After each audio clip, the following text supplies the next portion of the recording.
Assalamu alaikum wa rahmatullahi wa barakatuhu. Albishirin ku yanwa, ina waɗanda suke shirye-shiryen rajistan JAMB, to yau da ranar taku ce.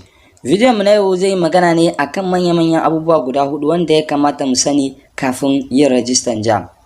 Da fara da kafin mu fara, zan so ku suburbuɗa mana subscribe domin sanar da ku sababbin shirinmu a duk lokacin da muka ɗaura. Manya-manyan abubuwa guda hudu wanda ya kamata mu sani kafin mu yi rajistan JAMB su ne kamar haka. Na ɗaya shine sanin makarantun da za mu yi applying, wanda shine abu mafi muhimmanci da ya kamata mu fara sani kafin mu tafi yin rajistan JAMB.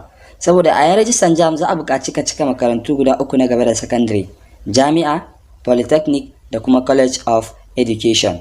Abu na biyu wanda shi ma ke da matukar muhimmanci saboda yana da alaka da na ɗaya shine sanin courses ɗin da za mu yi applying. Sanin courses ɗin da za mu yi applying na da matukar muhimmanci saboda akwai wasu courses ɗin da a wasu makarantun ba a yin su. Kuma kuwa ya kamata mu san makarantar da za mu yi applying da kuma courses ɗin da take yi kafin mu je rajistan JAMB.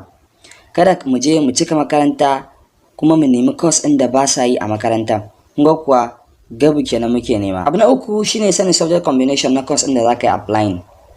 Shi dai rashin sanin subject combination gaskiya abu ne wanda yake sa ɗalibai su rasa samun admission a makarantun gaba da secondary, musamman ma jami'a. Saboda kowane course na da nashi subject combination ɗin. Kuma idan kai kuskure baka cika shi daidai ba, to ko da ka ci 400 ne a JAMB ba za a baka admission ba. Abu na hudu wanda kuma shine na ƙarshe shine email address.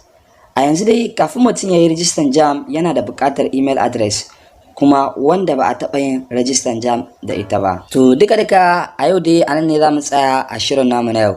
Ku biyo mu a bidiyon mu na gaba domin samun wasu ƙarin bayanai dangane da JAMB. Ma'assalam.